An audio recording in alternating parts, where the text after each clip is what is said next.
Napansin niyo ba yung chicken joy ni Jollibee? Juicy na, konkreta, at hindi siya dry. Naka-encounter na ba kayo ng dry na chicken joy ni Jollibee? Ako kasi never pa, as in. So ang sagot pala sa juicy at tender na chicken is brining. Bakit brining? Siyempre gusto natin ma-achieve yung juiciness, tender na, at hindi rin nag habang niluluto sa fried chicken. Tulad ng nasa video natin, diba nakita niyo yan, nag-glue siya. So yan yung open secret sa pagluluto ng masarap na fried chicken. So, we're going to use drumstick and the rest of the ingredients ay nasa screen na. Paalala ko lang ha, hindi ito copycat recipe ni Jollibee Chicken Joy. Brining time tayo, paliguan lang natin yung manok sa asin para matanggal lang yung lansa. Ilagay na natin lahat ng dry ingredients sa ating manok.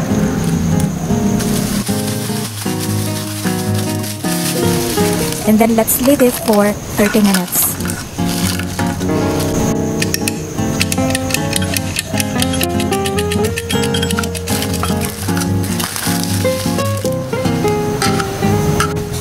Then, saka natin ilalagay yung water. Make sure na yung mga manok natin ay nakalublob sa tubig. Oo, dapat lang.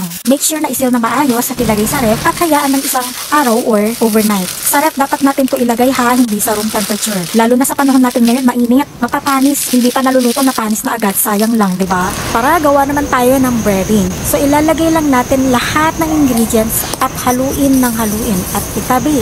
Babalikan natin to later.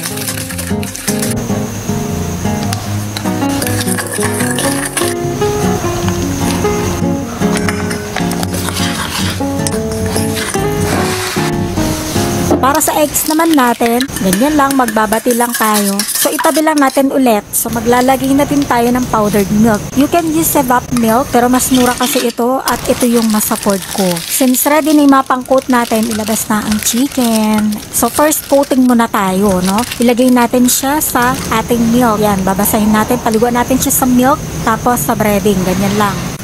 So again, hahayaan ko lang ng mga 10 to 20 minutes na nakakot ng ganyan para kumatet. So dyan natin siya lalagay. So sa second coating, ilublob naman natin sa egg. Tapos breading. Ulitin lang yung process hanggang lahat ng chicken is ganyan na. Okay? So frying time na tayo ha. Iinitin lang natin yung mantika.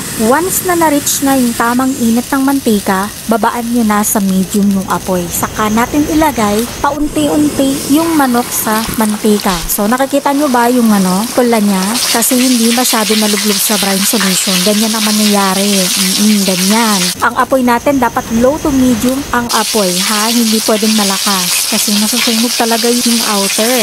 So ang mangyayari kasi pag malakas ang apoy, luto agad yung outer habang yung nasa loob niya is hilaw. Kung natry nyo na yun guys, ganun na mangyayari. So ang tendency tuloy natin na gagawin is ibabalik sa mantika, lulutuin, itatry natin maluto yung loob. Ang kaso nga lang, pasunog na yung outer ng chicken habang niluluto nyo pa yung loob ng manok. Lasog-lasog na rin yung manok, kaka-check nyo dun sa buto kung luto na ba o hindi. So ganun lang siya guys. So we're done na. Check natin ng sabay-sabay kung juicy nga ba o hindi ang niluto nating chicken. Chicken sad ba or joy? Well, for me, juicy to sa personal and I'm happy sa result. So ganyan yung gusto ko. Juicy siya, hindi siya madugo at hindi rin siya dry. So you can see kayo nang bahala. Isum nyo na lang kung gusto nyo. Try nyo na to guys.